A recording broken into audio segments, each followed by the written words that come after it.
On this episode of the John 1911 podcast, SI targets impress. Is HMG still making a Sturmgewehr? The Blasio staffer and a gun charge. And charging up Stormy Daniels' San Juan Hills. Good morning, everybody. This is Marky and Freeze, and this is episode 91 of the John 1911 podcast. And the quote of the podcast already is "Only capitalist pigs buy cleaning solution," because we're talking about cleaning the Russian sniper. Oh, man.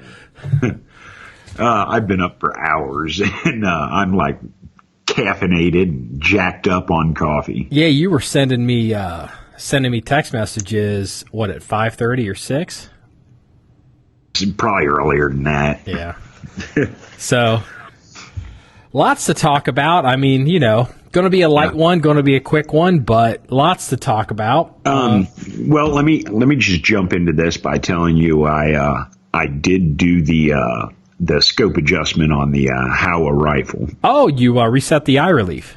Yeah, I reset the eye relief, and hopefully, weather permitting, we'll get down to the range this week and see how it is.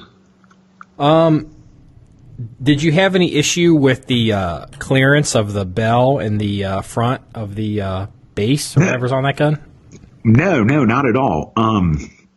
Actually, it was an easy fix. I was, looking at it and the front ring's right up against the bell, and I'm like, man, I'm going to have to. I would just take the whole ring and lift it and move it all back. That's what I did. I just loosened the base, and I just moved the whole thing back one notch on the pick rail, and bam, it's there.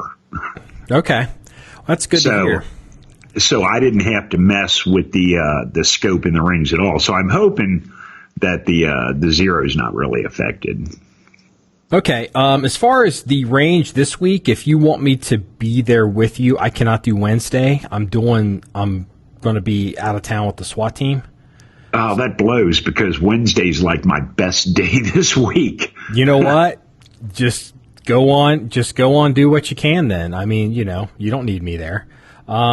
This is a big, we're doing a big one. So it's like all day going to go to this 1,000-yard range. You got to check it out. Cause we're not going to have the 1,000-yard range ready for us, it's not going to be ready. So, the SWAT team they need some range. So they want to go and do a thing. So, okay.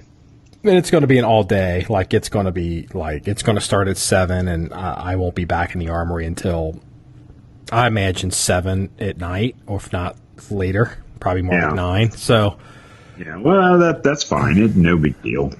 I'll work something out. I just, I definitely want to get down there and run this thing this week. So do it Wednesday. I might. I heard it's supposed to be a Wednesday's tomorrow. It's supposed to be in the 70s. Is Wednesday tomorrow? Yeah. Wow. Okay. Okay.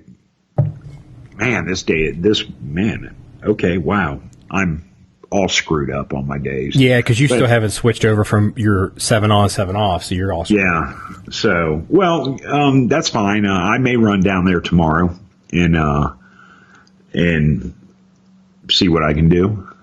Okay. There's a chance this could cancel because it had already canceled once, and there was some talk about a couple of the guys that were going to go.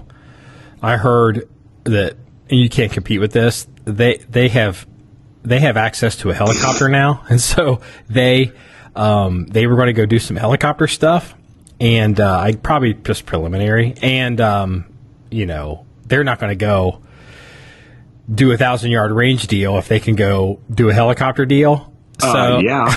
So and then apparently I heard last night that they're not doing a helicopter. I assume they're not doing a helicopter tomorrow. I don't know. I mean, I don't know. So yeah, well, chopper training trumps 1,000-yard training every day. I don't even think they're doing that. I think it's probably like a initial check ride, like like we would like how to get into a helicopter, because it's a different agency. So, there's all this, you have to be certified to even touch the you know what I mean? Because you don't want, people watch movies and they don't realize that stupid shit happens all the time.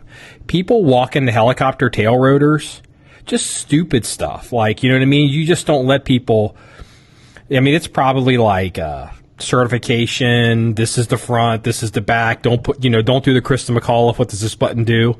No one gets that joke. That kind of stuff. So I don't think they're shooting or doing anything. It's just, I think it's just an initial, like, whatever. So apparently they're coming on Wednesday. So it'll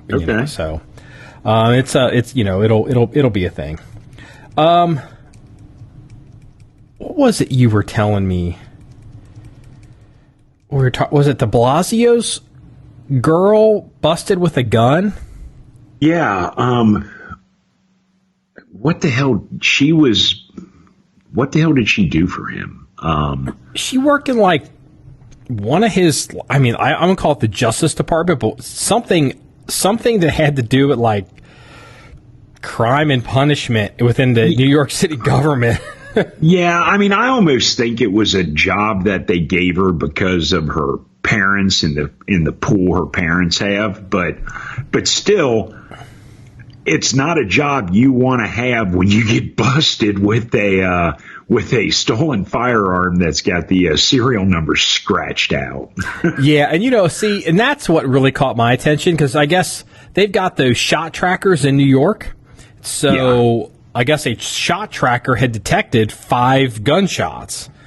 So the patrol goes to the area and they see a car double parked, and they roll up and make contact and find 3 people in this car with a gun. I guess it was missing 5 bullets. And it was an 8-round mag with 5 rounds missing, and they had tracked 5 shots. Yeah, wah wah. But the most unique thing to me was that the gun actually had its serial number defaced or removed from it. And we were talking yesterday, and it's I have interfaced with a lot of stolen firearms. I mean, a lot. Personally held them in my hands, and I have never ever personally seen a defaced serial number on a gun. The only gun I've ever seen that's had the serial number scratched out on it was an old biker friend of mine, and he had a little 2-shot Derringer, like a Davis Derringer, that had all the markings scratched off of it. That's the only thing I've ever seen. I mean, I've never seen, a rifle or a handgun or anything that you normally see. I mean, I haven't even seen a high point with serial numbers scratched off of it. Yeah, I mean, here's the thing. You could take a gun that's totally legal, registered and everything. Like, if you live in the most draconian place in the world and you just take a Dremel and you obliterate that serial number, it's instant. It's an instant crime. Oh, and, and the thing is, just from a practicality standpoint, guns with serial numbers obliterated on them immediately, they attract more attention than just a regular gun. Well, here's the thing. If you scratch out the serial number, that means one thing and one thing only. It's a stolen firearm. But the truth is, the bad guys running around out there today, the gangbangers, they don't give a shit if the gun's stolen or not. They don't give a shit if you're able to track it back to the owner. Yeah, because the truth is, like a lot of the guns I had interfaced with, these boys were flipping them. I mean, this gun could change hands twice a day, and they would sell for about $150, and they were all, like in a parking lot of some little burger joint in some ghetto neighborhood I'm not going to mention. And I mean, people don't keep guns long enough a lot of times to get caught with them. You know what I mean? Or okay, I've had one stolen firearm returned to me, and I know you've had several, and the serial numbers weren't obliterated on it. I mean, look, bad guys just don't care. Yeah, it's pretty rare, in my experience, to see that. Yeah, Exactly, and then to have this lady caught with a handgun with the serial numbers scratched off of it. I mean, it's really unusual. But hey, nothing says that I'm doing something wrong like having a firearm in New York City with serial numbers scratched off. You know, it's not unusual for a kind of like a lefty big government person to basically have their own set of rules. Yeah, that is true. I mean, yeah, very true. I mean, I noticed this a long time ago, and it's a little bit of assumption on my part, but I've kind of noticed this pattern of behavior, and it's from like 30,000 feet. And, you know, on the right side of the spectrum, they tend to be law and order kind of people. You know, it's either, you know, even if you want to say they're criminals, it's more white collar criminals, like we can find a way, loopholes, you know, and lawyers, and we can make an argument that a stop sign doesn't mean stop. On the left side of the spectrum, what you tend to find is an entire mythology of this idea that if the people in power steal, people in power lie, and people in power cheat. And so I've noticed a lot of times that if a lefty is going to cross the line, they will do some of the dumbest shit you've ever seen, because it's almost like they've been trained their whole life. Yeah, this is just how they do it. Everyone knows it. Yeah, if you were for Mayor de Blasio, yeah, you could have stolen guns, because that's just how it is. You know what I mean? It's just like crazy shit, like, you know, just like bizarre, like it's like this. Well, what's going to be interesting is to find out what actually happens to her, because nothing, because it won't be her gun. It'll be the gangbangers in the front seat. It won't be her gun. Sure, you know, I mean, isn't her daddy a judge? Yeah, her daddy's like a circuit court judge or something like that. You know, and her mom's got some kind of a position as well. I mean, you know, this is going to be one of those things where the average person, you know, would get basically, you know, sent to the gates of freaking hell, but she's going to walk because of, you know, who her mom and dad are, plus the fact that, you know, if they hammer her too bad, it's going to look bad on de Blasio, and they're going to just broom this under the carpet. Yeah. Well, they'll broom it as much as they can. Yeah. Yeah. It's just it was just kind of a shocking story. I mean, it was just like, oh wow, you know. Well, I mean, it's shocking, but it's really no surprise. I mean, you know, this shit happens all the time. Now, if this was a conservative mayor and you know, a pro-gun, pro-NRA person, I mean, the left would be they'd just be destroying her in the media. Oh, you're describing the difference between a one-day story and a 3-week story. Yes. Yeah, because it's just like, you know what? It's just like the woman that shot up YouTube.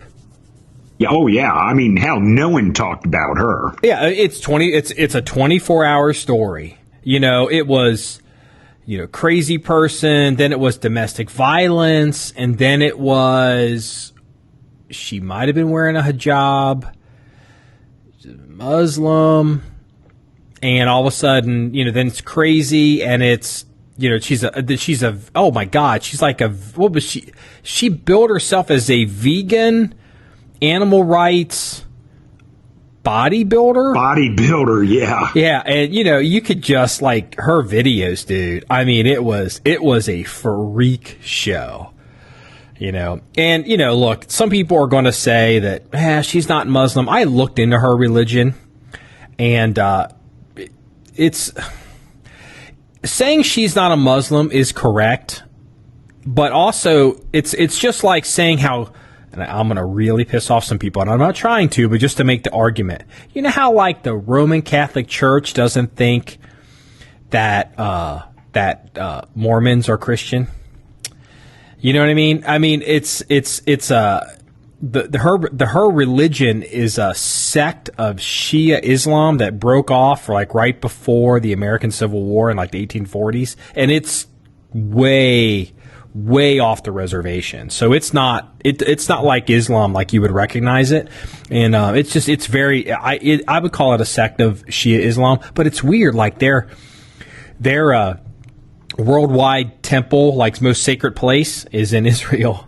Like the guy that founded the religion, they had to bury him and make a temple, and it's in Haifa, overlooking the port in Israel. And I was just like, holy shit, like it's just like one of those things. Like all the crazy people are attracted to Israel.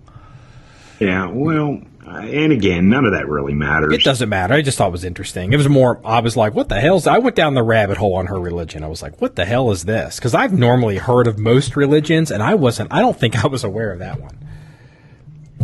Oh, hold on here. Kay, can you hear that by chance? Yes. You hear that ringing? No, I don't hear it ringing. Okay. Good. That's good. My phone was just ringing, so I was like, oh, might as well figure that out. So it looks like one of the first YouTube channels got whacked. Yeah. I sent a thing to you, and I was like, hey, this YouTube channel looks like it got whacked yesterday, and you're like, I never heard of them, which didn't surprise me. It's Small Arms Solutions, and the guy, I think he used to work for Colt. I'd seen him years ago. Like he's not an unknown entity in the actual real firearms industry, not YouTube, but like the real industry, and yeah. It was weird. Like, I guess, he does most of his videos really are just him talking. He just sits and talks, and he does a little bit of shooting, but he's not shoot. I mean, he's not a shoot. I mean, he's not a run and gun guy. He's more of like a certified armorer type of guy. We'll leave it at that. And that's fine. Yeah. And he. I actually listen to probably most of my quote-unquote gun videos are more videos like that opposed to guys running and gunning because, I can only watch so many videos of Operator Zero doing the Captain Kirk role. And that's true. See, the reality is, I mean, what actually works on video, like what actually is successful is probably not really, like what you and I are more interested in, like the content you would create would be more successful than the content I create. Mm-hmm.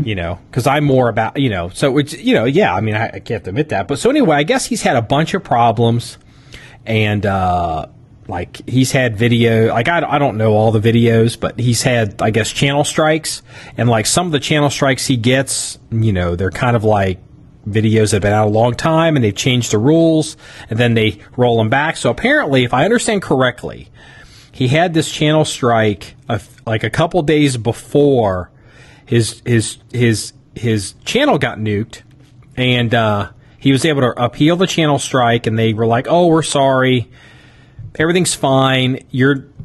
This was like a bot, or I don't know what they actually told him." So they had like 2 days of like, yeah, I guess we're okay. 2 days later, bam, it was like a bunch of channel strikes, bam, deleted.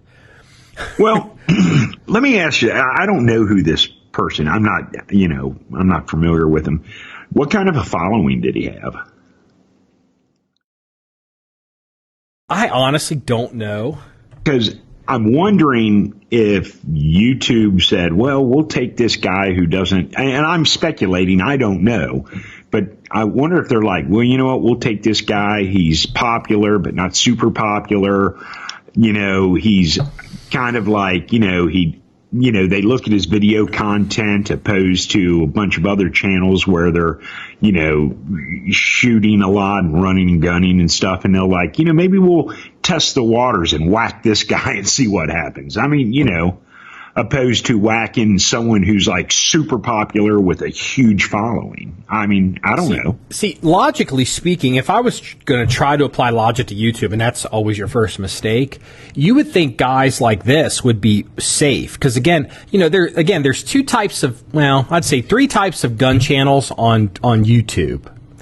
And I would say there's the trainer guys, the run and gun trainer guys who are like, let me show you how to do this. Let me demonstrate this. Let's work on this, and that, I think those guys are going to get whacked.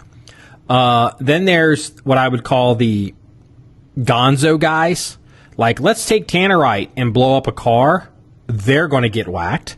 And then there's the third category, which is more of like the academic, historical reference storytelling about the history or, features of a gun, either historically or relative to other models. And, that would be, like who's they call the guy Gun Jesus? What's his name?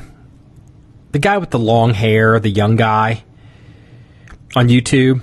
I don't know who he is. I can't remember his name. So anyway, you mean like Ian? Yeah, that guy. Yeah, okay. So he's more of like a historical kind of, whatever. And then there's a bunch of other guys that are more, they just sit and really talk mostly. Those guys you would think would probably survive, and this guy's channel is one of those like academic kind of like, let's sit and talk about this for a minute. And I don't think this was like some master plan. I don't think it's like, he's popular, but he's not too popular, so we're going to take him down. I don't know why. Maybe it's kind of like chum in the water, I think. Once there's blood in the water and YouTube's looking at you and you're getting channel strikes, YouTube's looking at you. And then now it's going to be bam, bam, bam. And the thing is, they came out and they were like, I guess we're okay for now, but, maybe you should start following us on these other websites. Bammo. And here's the thing. Larry Vickers came out with a video a couple days ago basically saying, because, Larry Vickers, I don't know how many people he has. But he's got a ton of people. When you're so big, you're able to talk to YouTube or you have representation. And so they apparently reached out to YouTube, and YouTube was like, yeah, you're fine. Yeah, but see, but the thing is, he's not. They're all going to get whacked. He's not, because you can't trust YouTube. No. And the thing is, he can come out and say, oh, YouTube told me I'm fine. And you know what? The day he talked to him, he was fine. But that doesn't mean he will be the next day, because YouTube's not trustworthy. So anyway, I had reached out to the guy from Small Arms Solutions. And I was like, are you the first channel to go down because of the new standards? And he told me, I didn't know this. He said apparently the new standards are supposed to go into effect on April 19th. Oh, okay. And I did not know that. And I don't know if maybe they had told him. I don't know where that's coming from, but I was like, well, I mean, pretty much expect on April 19th our YouTube channel is going to be gone. That week, April 19th was that Monday. Figured the next week we're gone. Yeah, well, that wouldn't shock me. Yeah, so, if they nuke everybody, I guess it's fine. But if they do the piecemeal thing, if they're smart, if YouTube is smart, they wouldn't nuke an entire channel. What they would do is they would just gut the channels. And then all the people would still be there. And then, like if you're, I'm going to go look for Larry Vickers. If you can't find him on YouTube, you're likely to leave YouTube. But if you find him and you find 5 videos as opposed to 5,000 or whatever there is, you're more likely to stay on YouTube, do what you want to do, and then go back to watching your cat videos.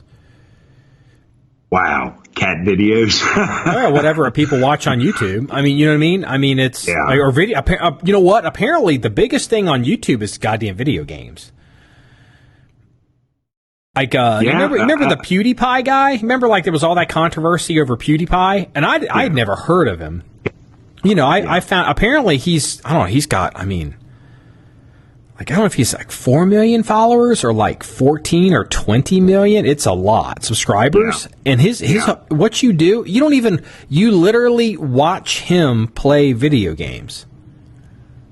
That's his whole goddamn channel. Yeah, well, actually, that's very popular. A lot of young kids go to, and I've experienced this personally, go to YouTube, and I guess when guys are playing video games like Call of Duty, or I'm saying Call of Duty, I don't know what the popular video games are because I don't play them or follow them, but but they literally watch. It's like it's like if you're playing a video game on your computer, it's like they're filming it. So when you're running around and talking to the other people online, and then they like record it, and then they post it, and other people watch it. I mean, Yeah. Apparently they do a lot of it live too, so you can watch a guy live and like he can talk and interact, and it's it's fine. It's not ideal, but that's cool. I mean, if that's what hey, whatever floats your boat. Hey, yeah, whatever. I mean, people are watching it, so there's an interest in it. Yeah. Did you see the fake Black Lives Matter page? I did. That is awesome. It's been up. I mean, like, I hate to say it like this, but I really hate to say it like this, but isn't Black Lives Matter kind of like over? I mean, isn't that kind of like yesterday's news? Yeah, it really is. I mean, Black Lives Matter basically ended the day Donald Trump got sworn in. But that's interesting because, so people that don't know, there's apparently there was a Black Lives Matter Facebook page on Facebook, and it had more followers on it than the real Black Lives Matter Facebook page. I didn't know there was just one. I didn't know there was a centralized place. But apparently it had more than the real one, and it had fundraising options in it, and it was raising money, and the dude that set it up was a white dude in Australia and was pocketing the money. Yeah, I think they said he raised over like $100,000 US, which, hey man, there's a scam out there for everyone. But think about that. Think about how long it took. I mean, they didn't take it down when Black Lives Matter was kind of the hot thing. They took it down after it's all over. I mean, everyone's on to the little Nazi kid from Florida now. Yeah. Who's holding the big, Goebbels rallies. I mean, Black Lives Matter's yesterday. And, it would have helped. I mean, just if I was Black Lives Matter, I would be fucking pissed off. Well, apparently they are. And, I read a quote from the guy, I guess, who's like in charge of the Black Lives Matter, the main organization, or I don't know, whatever the hell he's called. But he Sean said that, White. Is it the fake white guy? No. Okay, This is the actual guy, the actual real guy who's like the head of the National Black Lives Matter organization. Okay. And he said that because this site's been up since like 2016. I know it's been up for years. Yeah. And he said that they have notified Facebook several times that this wasn't a real page, and Facebook ignored them. So they're not happy. Well, you know what? I mean, they're happy it's down now, but they weren't happy that, it stayed up all this time. It's kind of like, to me, I liken it to like Britney Spears. Britney Spears is kind of over. And so, yeah, we'll take it down now. But like at the height of their career, they were operating as, Britney Spears fan page. You know what I mean? I mean, it's kind of like, but look, again, in Facebook's defense, it's Black Lives Matter. Okay. Can you imagine how many complaints Facebook gets about Black Lives Matter that are, how much you want to bet Facebook, just being honest, the real Black Lives Matter page, the absolute real one that actually is responsible for policing all this. Yeah. They get goddamn complaints from like crazy people saying they're a hate group, or this is fake, or they're child, you know what I mean? Like they get so many complaints. It's so abnormal and such a polarizing thing. Like so many lightning strikes hit those rods that basically Facebook decided we would rather take our time on this and do nothing, because if we make the wrong move and we take somebody down that's real, we're going to be in the fucking doghouse. Well, and I mean, I agree with you on that. Plus, what if the Black Lives Matter page in Australia was trying to get the real Black Lives Matter page taken down, and if Facebook had taken it down? Yeah, well, and plus Facebook has always been sympathetic to Black Lives Matter anyway, so. Yeah, well, Black Lives Matter is really just a communist front organization. Yes. You know, I mean, let's just be real. I mean, come on. Yeah. I mean, that's not. I'm not disparaging it. It's just. It's it's a socialist, Marxist, communist front for those goals. It's not. I mean, it's. Black Lives Matter is a meme. Like a name is kind of like tax reform. Like, who's against tax reform? No. Tax reform. No, it's tax cuts, or it's. Common sense gun laws. Who's against common sense gun laws? No, it's for gun banning. You know what I mean? Black Lives Matter. Who's against Black lives? Nobody. The same amount of people that are against white lives, probably. But, Black Lives Matter is a name. It's like, okay, yeah, that's fine. I mean, just if we didn't have the history and the stigma of what it's turned into, it'd be like, yeah, I'm not against Black lives. Yeah, well, and that's it. It's kind of like the same argument with the weather, global warming. Warming, climate change. It's just like they changed it from global warming to climate change because, well, if you say you're against climate change, you're an idiot because the climate does change. Yeah, everyone knows the climate changes, but the truth is, you're playing the semantic argument because when you say climate change, you mean global warming. And it's the same thing. It's like, oh, you're against Black lives because you don't like Black Lives Matter. No, we're not against Black lives. We're against your communist organization. Yeah, I'm against communist. Yeah, that's I'm just straight up. It's. It's a semantic argument. Yeah. Hey, do you remember the guys that were doing the Sturmgewehr repop, and we talked about doing those? Like, being, oh yeah, I'd get one of them for like $1,600. Yes. We talked about that, we're at episode 91. We talked about that a year, 2 years ago? Yeah, it's been a while. At least a year ago. Every bit of it. And the company that's doing that, I think they're in Georgia. Maybe outside of Atlanta. I'm not 100% sure on that. They're called HMG Guns. HMG, Hill and Mac Gun Works, I think is what that is. I know it's HMG. If I'm wrong, someone will leave a comment. So I was like, hey, what's going on with them Sturmgewehrs? So I went to their website. They're in the steel target business now. And well, they need to be in something business because they're not in the Sturmgewehr business. That's for damn sure. And I guess it's just one of those deals. I mean, if you try to be positive about it, look at it objectively, you got to be like, well, the front cost of trying to get this gun off the ground is just got to be bleeding them to death. They're not selling anything. No money's coming in. But they're sitting, they burned through all the money that people gave them, because there's a lot of people that gave them money for these guns, like deposits. And I went to their website and I saw that and I was like, ooh. I mean, as a business person, I can understand, well, you got to do something. You got to bring more capital in. And you guys, you have all this equipment. Just goddamn fucking cut some fucking targets and fucking sell them.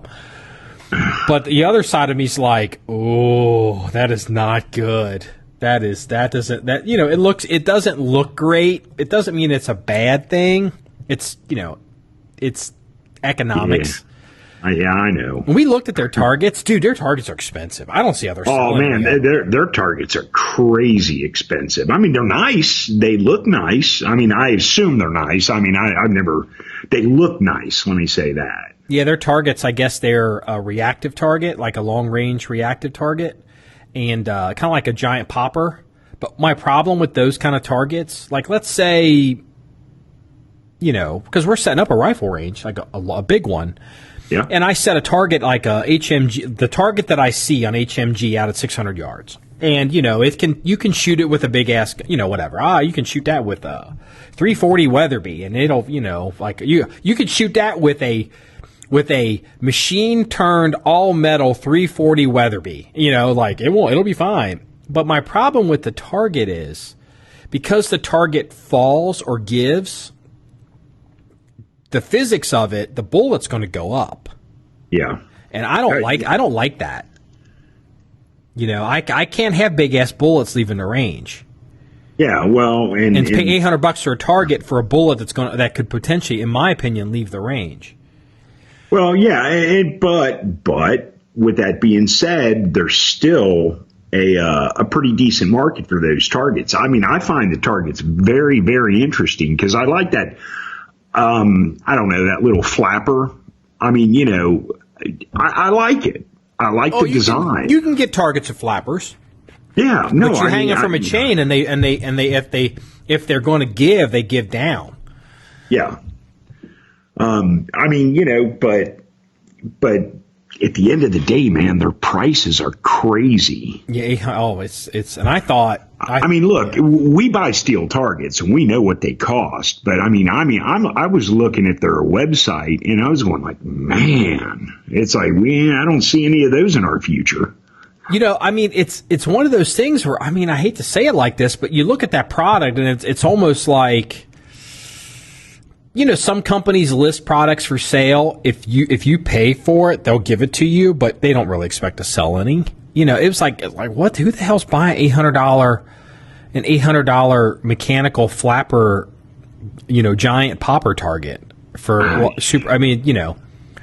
I don't know. Yeah, I mean, speaking of which, hey, let's I can tell you who isn't. Yeah. John 1911. Yeah. Speaking of which, we might as well talk about the. I published a video. I've been sitting on it for probably 10 days. Of you testing the targets that we are buying, the SI targets, superior ideas targets. Man, I love those targets. Man, those are great targets. You know, dude. I mean, for the price of one of those HMG targets, we could buy six of those targets, those high angle targets, and those high angle targets are expensive for SI. They're not. Yeah. They're not cheap. They're not cheap, but I'd rather have 6 of those high angle targets than one of the flapper targets. I mean, yeah. I really would. Yeah. I mean, those high angle targets, man. I love that target, man. That thing is, it's a great target. But I like the fact that you can run rifles up to it without. I mean, again, it's a steel target you're shooting at. You always have to, be aware of safety and take safety measures. But still, I like the fact that you can be up close to it and shoot it and not have to worry as much. Yeah, as much. That's So let me just for the people that don't know, this is a stationary piece of steel. It's a static piece of steel, and it's angled at about 35 degrees. Bottom kicked out. Maybe 45 degrees. No, I don't think it's quite 45. We can measure the angle. They said it was like 37 degrees. I think it's 20 for the pistol and 35 or 37 for the rifle. But it's got 2 settings. And so it's a hard target. It's, it's the AR-550, whatever it is. And I shot that with 5.56 with the SCAR up close. Oh, man, I was stupid close. I had to have been like 7 yards from that fucking target. And you can see me on film shooting it, and I'm getting closer, and I'm pausing and hesitating and trying to get a little bit closer. And I was like, I'm not getting any closer.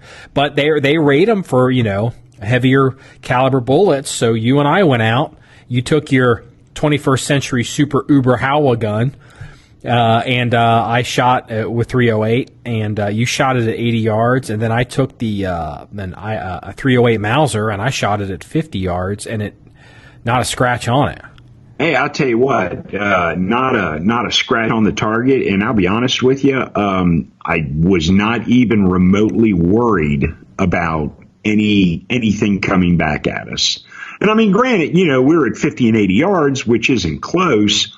Dude, 308 at 50 yards is close. But I mean, again, we're not talking about, I mean, we were shooting it with 308, and that's a pretty big round for shooting steel that close, That's close.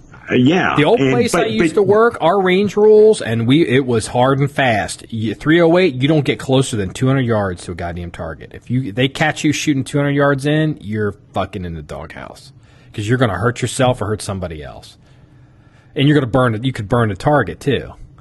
200 yards for 308. Dude, we shot it at 50.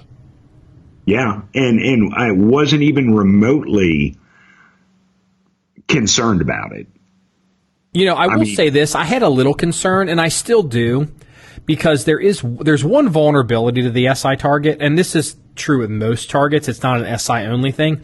The SI target uses eye bolts to hold them in, and you can even see on our video the splash.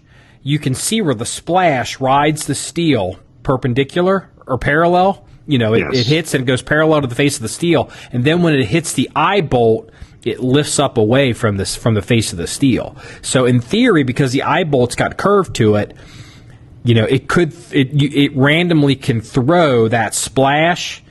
It could, but the angle's so extreme, it's still going to throw it down. And if you had that target set up on a gravel range, and it throws that splash down and it hits gravel, then you've got lead going in all different crazy, directions. But where we have it set up, it's basically set up on dirt. I'm not too worried about that. Yeah, the closer you get, the worse the eye bolt issue becomes, and absolutely. Yeah, you kind of hit an issue where it's diminishing returns. I mean, how close do you really need to be to shoot steel? The whole reason we have this high angle steel to begin with isn't because I want to shoot a steel target at 7 yards, because if I'm going to do that, I'm just going to shoot frangible ammo. But you know what? The upper range is a close work range, and I want a target up there that if somebody does something stupid, they take a shot at a target that maybe they ideally shouldn't, that at least maybe I can mitigate the chances of them hurting themselves or somebody else. Mm-hmm. And the high angle target does that. Yeah. Well, I mean, there's nothing like, being off to the side, fiddling with something else, and you all of a sudden catch spall from someone else shooting. I've caught plenty of spall. And that's the thing, too. Yeah. And that's something also I think a lot of people that don't have a lot of experience with steel don't realize. If you're by yourself, you are less likely to get hit. But if you have a bunch of steel set up in an array in front of you and there's people to your left and to your right shooting, especially if they're, shooting like 1, 2, 3, 1, 2, 3 across a couple targets and are introducing more angle, if you got people on a line and, let's say I'm shooting, I got three steel targets in front of me, there's someone next to me, he's got 3 steel targets in front of him, and his center is my far left, and his right is my center. You know what I mean? You're crossing, you're sharing steel. When you're shooting at your far left and your far right, you're very likely, your spall is going to hit the guy that's like 8 people down in that line. Oh. Yeah. Oh yeah. I mean, yes. When you're out there shooting steel with handguns and stuff, you get hit with spall all the time. I mean, and generally, I've taken some knockers, buddy. I mean, as a matter of fact, the last time we were shooting down at Mitchell Range, I took a piece of copper jacket. Matter of fact, I think I showed it to you. I took a piece of copper jacket in my left forearm, and it stuck like a dart, It was just like, damn, and I pulled it out. It was no big deal, but it drew blood, because it was a jagged piece of copper. Oh, I usually, like, if I was working a range, like, I would probably get 3 hits a day. But it's because, I'm literally, I'm exposed to, this is not an unrealistic statement. In a single day on this one range, I was personally exposed to average round count, average number of people, the cycle, 15,000 rounds in a day. shit flying around. And that mass starts to turn against you. So yeah. So anyway, these SI targets, I think they're cool as shit. I love them. Until something better comes along, it's right now my favorite steel target. You know what? I'll say this because we were talking about YouTube earlier. Because I do know who Larry Vickers is, and I remember when I first saw him do a video on YouTube, and he's got his setup. And he's shooting those steel targets, and I remember being like, what the fuck are you doing? I mean, I just remember being like, I couldn't believe how close he was shooting those targets with like 5.56 rifles. And I remember looking at the video and being like, I think that's frange. I don't think they're using ball. Because I was looking how the hits, and I was thinking, I think he's using frange ammo. Yeah. Could have been doing both. Because maybe they just decided for the context of video, and it's not 15,000 rounds. It's probably, they're probably not shooting more than 100 rounds on video, to get the main, they film it, whatever. And here's the thing. The only thing they have to capture hitting the steel is actual bullets hitting the steel. If you're shooting B-roll or slow-mo or whatever, you don't have to catch that on steel. You can just catch that into the berm, and so you can mitigate. But I remember looking a couple years ago at Vickers' videos and being like, "What the hell?" And like I remember, like there was some before. I think he's in Varkay Varina. I've been to that range. I think that's where he shoots now. Or no, maybe it's the one in Pageland. But I remember he used to shoot steel with some other guys earlier in his show, and he was still close, but he wasn't as close as he is now. And they would probably do, 50 yards, and they would do, maybe 75, and they, like 25. And sometimes he'd even say like, hey, just FYI, we got to be careful with this. And now he's shooting steel. Like he basically has a range. His range is literally about half that most of his video is filmed on is about a third the size of our actual armory building. He's close. I mean, he is close to to those targets. And I just remember being like, and I'm always surprised it's never come up, and I'm surprised no one's ever asked him that I've ever seen, and he's never volunteered it. How close are you? What are the targets? What's the ammo? What's the safety? Is that frange? What are you doing? Because, remember, ever since MTV's Jackass, if you do a video doing something, all of a sudden you could be on the hook for it if some kid tries to go out and jump over a car. Yeah, but the truth is a lot of guys that watch these gun videos don't even think of that stuff. I mean, they're watching the video, but they're not. Most of them aren't thinking about SPAL and comeback and frangible ammo and how close they are to steel. And you'd be amazed how many people out there watch these videos have never shot steel. They just shoot paper at an indoor range or an outdoor range. You know what? That's it right there. The most people that watch these videos aren't actually shooting. Yeah. I mean, they think they are. You'd be lucky if they're shooting 500 rounds a year. Yeah, just being honest. No, and in all fairness, the guy who goes out there and shoots 500 rounds a year through a combination of all their firearms, all two of them, for the average person is kind of shooting a lot. Yeah. I mean, that's not a criticism. That's just we're talking reality here. Yeah. Yeah, exactly. I guess an extreme example would be like if we were doing videos and we were drifting cars on a closed track. Or do we have to worry about some kid drifting his car in a McDonald's parking lot and killing 40 people? I mean, that's on him, not us. Because most kids watching these car videos aren't, they don't have Lamborghinis, Ferraris, and they're not drifting because they don't know how. Exactly. Yeah, I always thought that was, I will never forget the first time I saw Larry Vickers' video somewhere and being like, what the fuck? But you come at it from a different direction. Oh, man. Yeah. I remember, what the hell was it? We had these Army guys, and they were shooting,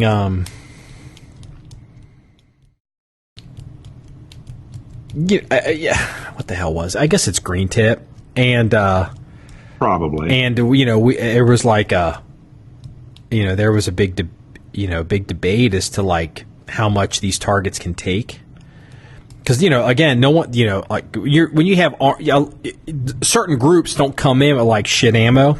They come in with their real ammo. Like if a SWAT team or a police department, they don't shoot qualifications with target ammo generally. They will shoot qualifications with fucking hollow points. Or they'll shoot like you'll have a SWAT team come in and like they're all shooting federal gold medal match, 168 grain. I mean, like a buck, super expensive ammo, and that's just depending on you got to watch some of that depending on what people are doing. And so I remember, as a matter of fact, do you remember the little Evil Roy targets, the Evil Roys? Oh yeah. We actually had I took one of those out, and we had the Army guys shooting that with green tip, and it was holding up fine. So we were like, well, hell, okay. Because, I was like, don't worry about it. I said, I can replace the head on it. I said, let's see let's see what we can do here. Yeah, and, let's actually see what the target can take. And I'll tell you, those Evil Roys, for how affordable they are and how portable they are, those things are badass targets. They are extremely portable. That's the most bang for the buck steel target we ever bought. I'm telling you what, if anyone out there has a little bit of yardage and you're allowed to shoot in your backyard, I strongly suggest you buy an Evil Roy target, man. Those things are great. They're durable. They hold up. They're easy to set up and take down. The heads are replaceable virtually for anything you want. Whether you're a cowboy shooter or an IPSC shooter or an IDPA shooter, I mean, they have different heads for any genre you want. They're excellent targets. Yeah, the Evil Roy, if it's not a plate like in the traditional sense, like people be like, oh, here's a steel target, you hang it. The Evil Roy is kind of like this transformer. The whole system is basically got three legs and a neck on it, and the whole thing it collapses in on itself, and when it collapses, so all 3 feet and the neck are all down on the ground, and when the neck is down towards the ground, the base of the neck is a handle. So literally, you can pick it up like a carry handle on a piece of luggage. You should do it with gloves on because it's still a piece of metal. It'll cut you. Yeah. But you can pick this whole thing up and walk around with it. It's not super light, but it collapses into like a little tripod. It's about 3 feet long. I don't know how much they weigh. I don't know. They got a little weight behind them. I mean, 30 pounds, 25 pounds, 30 pounds, maybe. Every bit of 30 pounds. I mean, it's 3/8 inch 550 AR 550 armor. So I mean, it's not light, but it's not so heavy that it's not transportable. You can easily pick it up and throw it in the back of your truck or whatever. Or three of them. You could stack three of them on top of each other, and they don't take any room.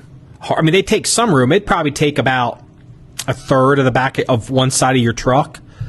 You know what I mean? Because once you stack one, you can stack them all on top of each other. And see, that's the other thing a lot of people don't understand is steel targets kill everything.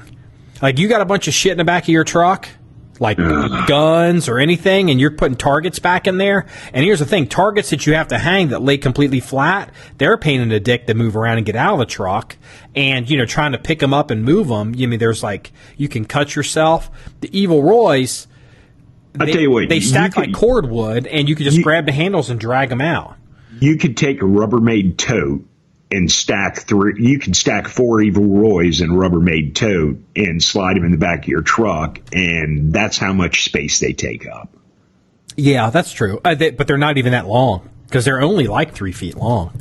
Well, yeah, but you just get a tote that they'll fit in. Rubbermaid makes totes in all different sizes. Yeah. You just get a tote, or if you're handy, just take some scrap lumber and make a little box to throw them in, and that way, they stay in one place and they just stack together, and you throw them in the back of your truck, and they're highly portable.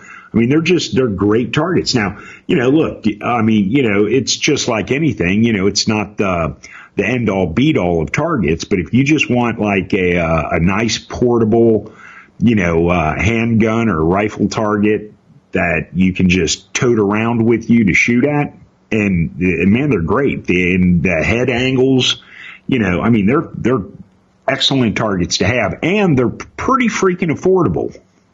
They're about $160, probably $140, $160. Yeah, but when you go to their website and look at what you're getting, that's a whole lot of target. Yeah. With the stand, because it's not just steel plate, it's the stand, it's the whole package. Yeah. That's very, very affordable. If you can't set up targets and leave them someplace, but most people can't. Like if you can have a place to shoot, whether you own it or you don't, or whether it's a gun club you belong to, you can set up an Evil Roy and then take it down. And, that's the issue. The Evil Roy is a self-contained unit, and they will literally, because, we've run Army guys on these things. With green tip M4s, like real M4s, 3-round burst, and they hold up. I'm sure whoever makes the Evil Roy doesn't rate them for that. But even if you were to burn that target, you can take the head off. You can buy a new plate for the head, and that's kind of why we even did it, because the argument was, don't worry, we'll burn the head. We'll burn the head on this target. I'll keep it as a rifle target for longer ranges, and then I'll just get a new head for pistol, and it'll be flat, and you can shoot it up close. You don't have to worry about throwing shit back at you. Exactly. But it didn't even burn it. But the thing is, at this point, we've never had to buy new heads, because these heads are, there's no dimples, no dings, and these targets have had a lot of rounds thrown at them over the years. Yeah, they've held up real well. Oh, yeah, they're fantastic. So, speaking of everything old is new again and kind of like keeping stuff simple. Yeah.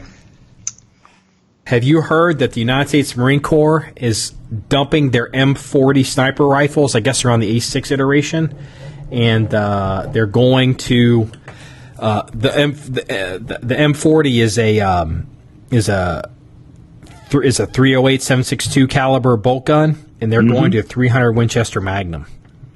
Yeah, it's one of those things where it doesn't surprise me because it's a smart move, but at the end of the day, I don't really care. It's like big deal. It's not like the military doesn't use that round already. At the end of the day, it's a smart move. Yeah, I'm a fan of the 300, and the thing is, like, all the cool kids were all, they were all kind of upset because, you needed to use 260, or you needed to use, not even 6.5, like there was, like, I don't know what the hell, 30 something, yeah, but see, all those calibers are stupid. Well, and then let me explain what I mean by that. The calibers themselves are not stupid per se, but for the military to convert over to them is stupid. They already support 300 Win Mag. 300's been in the system at least since the 80s. I know that for a fact. Yeah, exactly. It's a smart move. The early 80s. Why don't they go to 6.5 Creedmoor or whatever? And it's just like, because it's stupid. That's why. Well, especially the Marine Corps. And again, people don't understand. The Marine Corps is the redheaded stepchild. They have the lowest budget. They get the lowest allotment. They pretty much have to run what they have. Do you know where the Marine Corps gets their armor from? The Army. Yeah, they get the hand-me-downs. The Marine Corps. Well, that's like in Desert Storm. The Army's using M1 Abrams, and the Marine Corps is still using M60s. Yeah. A lot of people, they think it's all this high speed, low drag. The Marine Corps is in the Navy Department. It's under the same, secretary, in the same system. They share some common logistics, and Crane has been, I can't remember off the top of my head, but it's a 300 Winchester bolt gun. And it gets it done. And part of the argument for like the 6.5, it's like, why didn't they go 6.5? First of all, because it's the Marine Corps, and you got to realize they are going to be the last to do any of this shit. Where 300's already in the system. But here's the point. and again, this is where the cool kids get retarded. If you're going to go 6.5, put in a fucking AR. Why the fuck would you upgrade? Why would you go from a 308 length footprint gun to take the same footprint and put that in a bolt gun? What are you getting out of it? You could put that in a fucking AR, because that's what they're doing. If SOCOM goes 6.5, you know, and like, you know, because SOCOM's playing with 6.5 and they're all like, oh yeah, 6.5, that's interesting. You realize they're not going to put it in a fucking bolt gun that's going into an AR. You know, 300 Winchester is a long action. You could put that in a long action gun. I mean, you know, people just, they're kind of, you just tell they're just fucking retarded on some of this stuff because they don't think logically.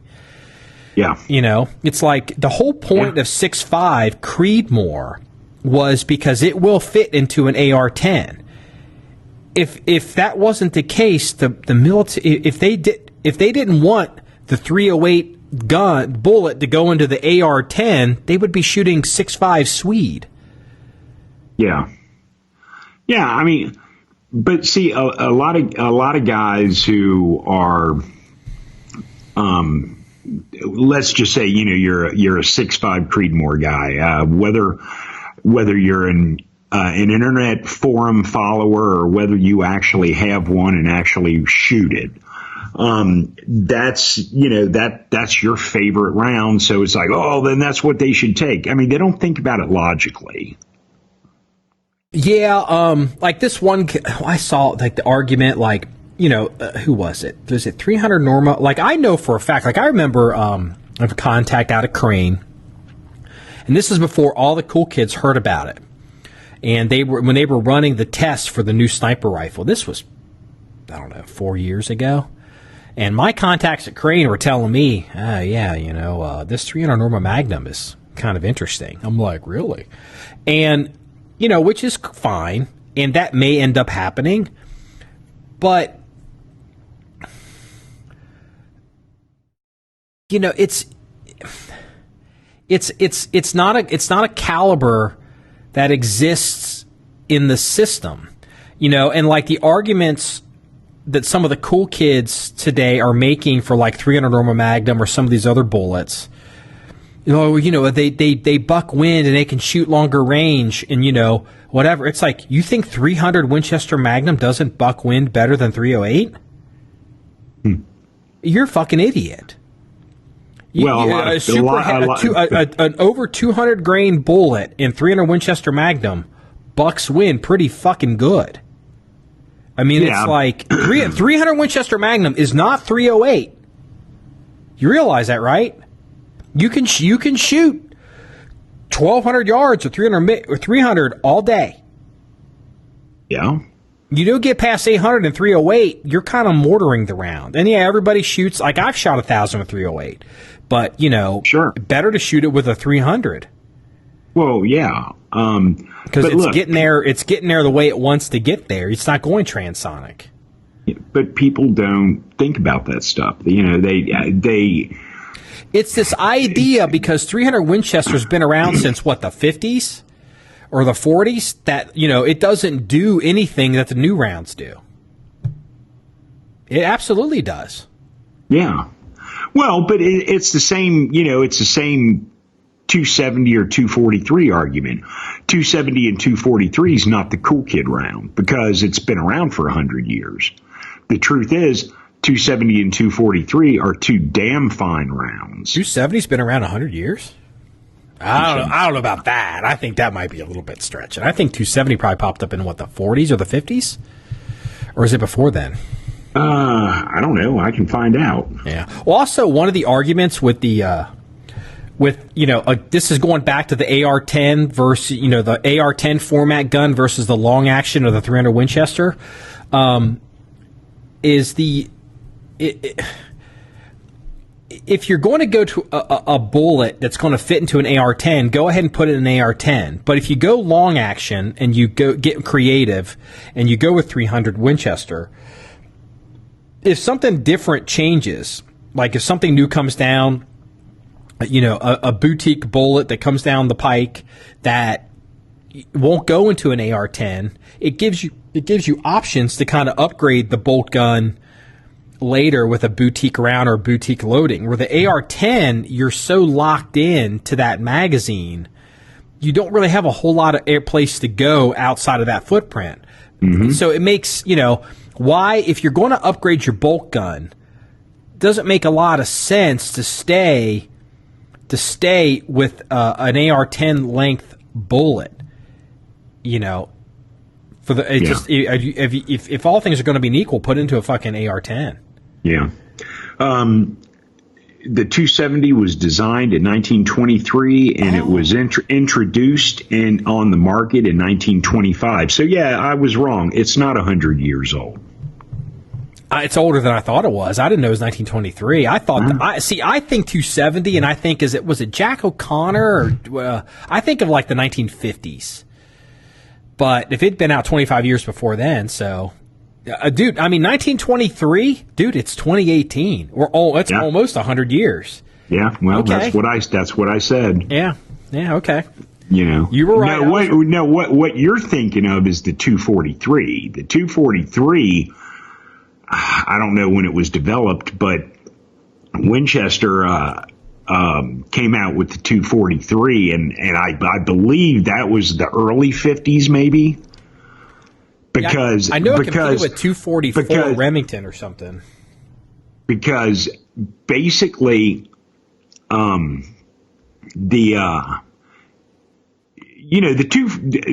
243, and just in case anyone doesn't know this, it's basically just a neck down 308. And isn't 308? Doesn't that come from?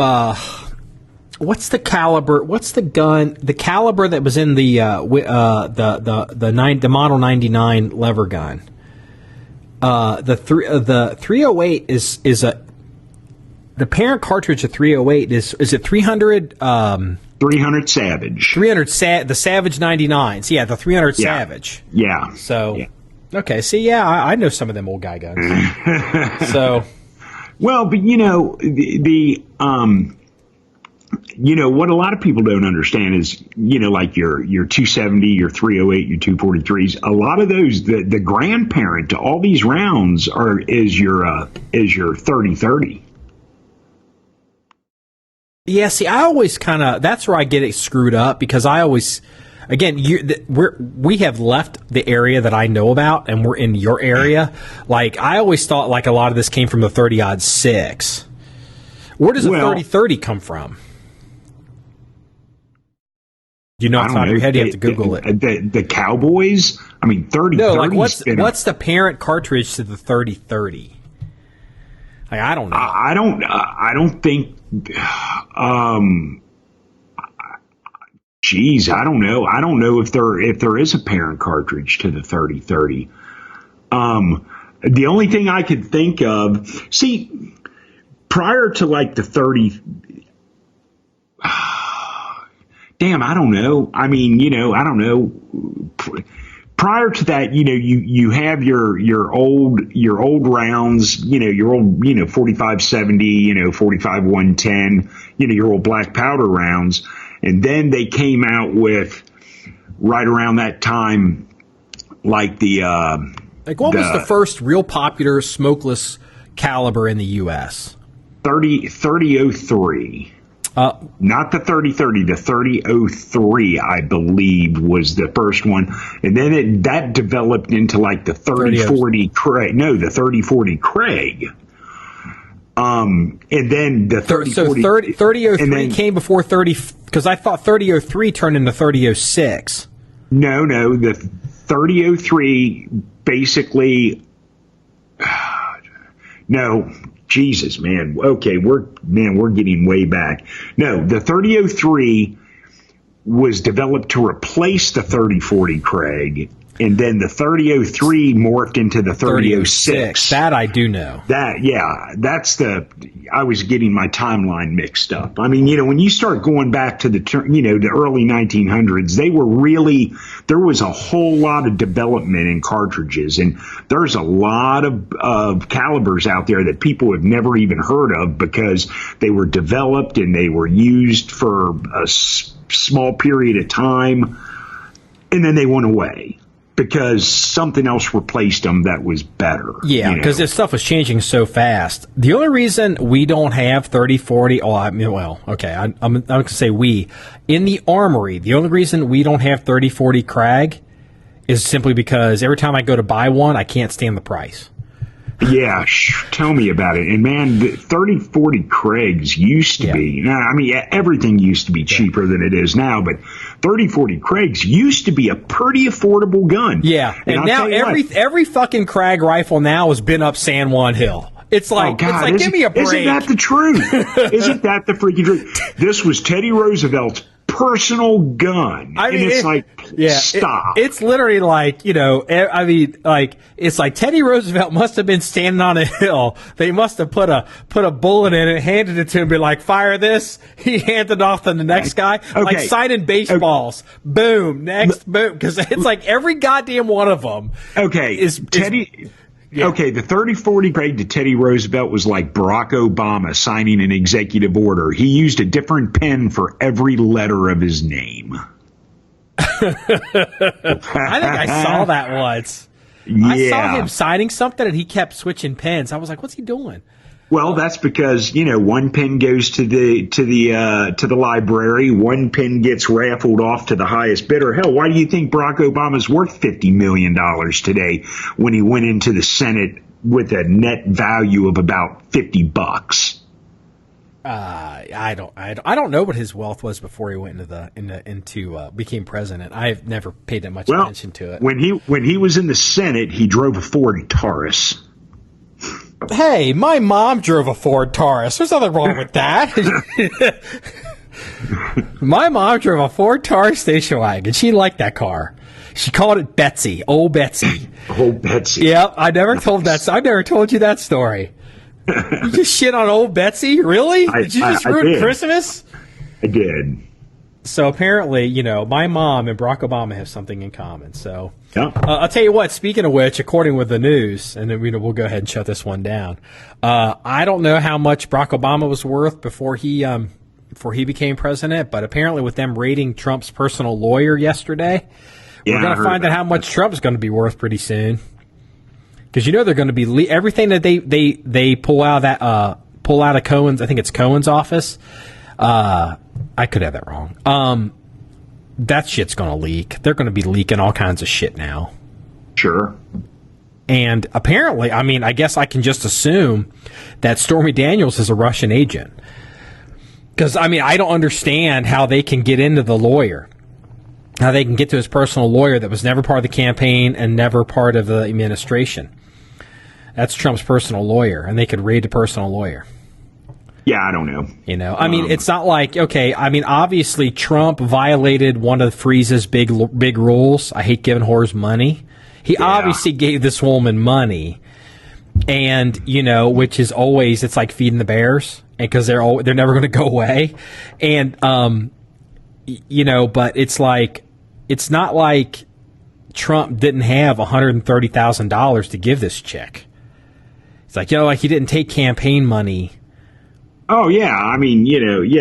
Exactly. It's like, what are we doing here? I think we're quickly approaching a crisis here with this. I think this could be bad. I don't know. We'll see.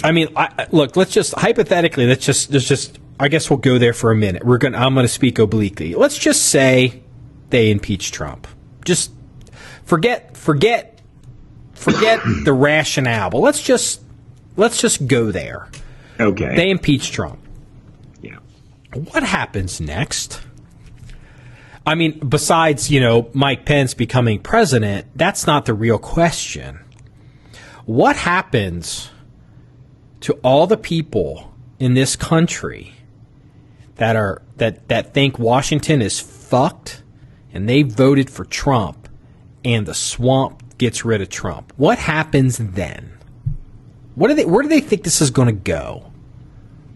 I don't know. I mean, I can tell you one thing. Using your hypothetical, let's say Trump does actually get impeached, which, whatever. Mike Pence becomes president. Every single person that voted for Trump, and probably quite a few that didn't, man, the Democrats are going to take a bad beating over this. Mike Pence will get a second term. Yeah, he'll be reelected when he finishes out Trump's first, finishes out the term, then he'll get reelected. I mean, I don't see. So you're saying he could do a Lyndon Johnson. He could be president for 12 years. He could be president for 11 years. Not Lyndon Johnson. Well, he didn't. No, but Johnson served one term. He served one, but he could have served a second. He chose not to. Yes. He could have served 2 plus whatever's left. Yeah, that's the only way a president can serve more than 2 terms is if he assumes the office of the previous president. That's a give me. Then he's still eligible to serve 2 terms. So technically.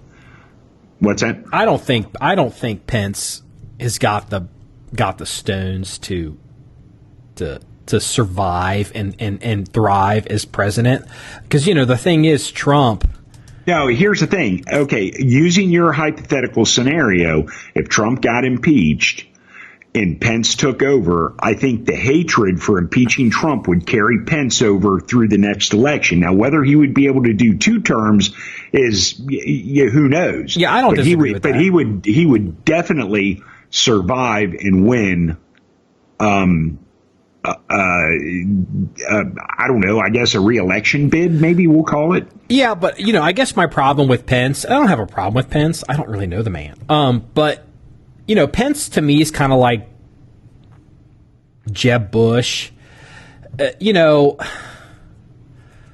Well, I mean, none of that really. I mean, I don't want to get into the, would Pence be a good president or wouldn't he or whatever the case is. But this is a good political argument that needs to be made right now that nobody's making. When Barack Obama was president, the media was always talking about compromise, Republicans, compromise. You got to work with whatever, and we got to come together. Either you're going to do it Obama's way, or you lost, we won, all this kind of stuff. Mm-hmm. You haven't heard one goddamn word about compromise or reaching across the aisle or any bullshit since Trump's been president. It's because obviously the media and the Democrats really don't believe in that. It's all about the resistance. They even use the word the resistance. And I mean they only want compromise when you don't agree with them. But here's the thing: Trump has the character and personality to whack the fuck out of people. In the political arguments, I think a guy like Pence, I think he wilts under the light of mainstream media. If he's the guy that has to take all the hits and all the stories and all the analysis and all this bullshit, I think he turns into Jeb Bush. I don't see Mike Pence being like Trump. There's just no. Oh no, I agree with you there. He's definitely not like Trump, and I don't think he'd be able to weather anything like Trump can either. Mm-hmm. So, I mean, I definitely agree with you on that. So we'll use a historical reference, then we'll close this one out. And so if they do impeach Trump, let's say they get rid of Trump, however they choose to do that. Politically speaking, what happens to the country, to all the people that suspected that the swamp and, there's 2 sets of rules and, there's, 2 criminal justice systems, there's double standards, Hillary Clinton and all the crazy shit that she's been involved in. And there's, but Trump, was porking some chick 12 years ago or whatever it was, and they get rid of, does it, to you as a historian, does it feel like this is like the 1850s right now leading up to the Civil War? Oh yeah, it totally does. I mean, if you go back and look at the history of, like, say start at 1840 and go all the way up to like 1861, man, there's a lot of parallels. I mean, politically, I'm not talking about I mean, war is politics by other means. Yeah, I mean, it's scary how history's kind of repeating itself in a lot of ways. But look, here's the thing with that.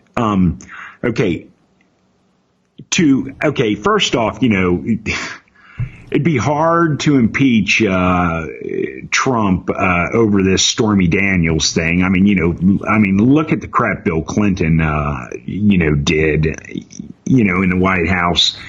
In my opinion, Bill doesn't hold a candle to Hillary. No, I agree, but that's a separate argument for another issue. But here's the thing. November's rolling around on us really quick. And I know all the liberals and the Democrats are talking about taking back the Senate. Hell, I've even heard people say taking back the House, which I don't even think is physically possible. But the thing is, I truly believe, and, hey, this is episode 91, November, go back and listen to this to see if I'm right or wrong. I truly think the Democrats are going to lose seats in both the House and the Senate in November. I don't think they're going to win anything. I think they're going to lose even more, because all the liberals are out there saying how they're going to win. I think they're lying to themselves to make themselves feel better. I don't think they're going to win anything. And look, right now, they don't have the votes to impeach Trump anyway. And I think after November, they're definitely not going to have the votes. Word came out early this morning that Hu Jintao, the president of China, who's the president of China? I don't know. Not Hu Jintao. Is it she? I can see his Shanghai face. Czech. No, that's no. That's Shanghai Shek, and his nickname used to be because seriously, he was as corrupt as hell. His nickname used to be Cash My Check. I swear to God. So anyway, they came the Chinese. That's awesome. You never heard that? I've never heard that. Cash My Check. Yeah, that's seriously. Awesome. Yeah, you could literally give that motherfucker, and you just your cash just. Give him money, and he was corrupt as can be. So basically, he's the male Chinese version of Hillary Clinton. Yes, Shanghai Shek was Cash My Check. Yeah, and that is not popular in modern American political thought, but that's well known in China. But apparently, the Chinese have come out and said, the president said they are going to do import-export reforms. And they're going to take care of some of these tariff issues that Trump's been bitching about. That came out early this morning. And it's like, so remember Trump's trade war? Yeah. And apparently Trump's winning again. I mean, it's just like, I'm bringing that up to hook into the Civil War thing. Trump is doing a good job. He's doing a damn good job. And I'm telling you what, I am not tired of winning. I'm not either. And it's like, all the things that are going on with Trump, and let's say they happen to, what happens after? What happens? I mean, where do they think this is going to go? Well, it's only going to go downhill. I mean, if you think Trump is bad and you impeach him and everybody loses their fucking minds and they elect Alex Jones as president in 4 or 8 years? I'm serious. That's an extreme example to prove a point. Wow. But if you get Alex Jones as president, you're lucky because at least people aren't shooting each other. Because right now, it looks to me like the 1850s all over again. This is terrible. I mean, it is. And I mean, look, the only thing that they can they hit Trump with is Russian collusion, Stormy Daniels. No one on the left talks about his policies and procedures because he's freaking winning. The economy's doing good. The stock market's outstanding. Everyone's 401k is flush as fuck right now. I mean, my 401k made more money last year than it did in the entire 8 years of Barack Obama. That's actually true. You showed me. That is true. I've got the fucking statements. It's incredible. Yeah. It's like, it's amazing. I opened up my statement because I'll be honest with you, I probably should follow it closer than I do, but I don't really pay much attention to it. It's not a big deal. And I opened my statement and I went, oh, holy shit, my wiener twitched. It was like, damn. Yeah. Shit, I'm going to go out and buy me a new Corvette. Okay, well, no, not that good, but still, it's like, dang, man. Yeah, I'm not living in poverty anymore. You know what? You might be able to buy a Krag rifle one of these days. I don't know about that. Sheesh. Yeah. Yeah. You know what? You know what Trump needs to do to win this? He needs to be like Teddy Roosevelt and run up Stormy Daniels' San Juan Hills. Oh, he already has. All right. Well, this wraps up episode 91 of the John 1911 podcast. If you like this podcast and you want to see more of what we're doing, go to our blog page, john1911.com. And anything else you want to add? All right, it's all about shooting guns and having fun. Everybody, run up Stormy Daniels' San Juan Hills. Have a good day. See you later.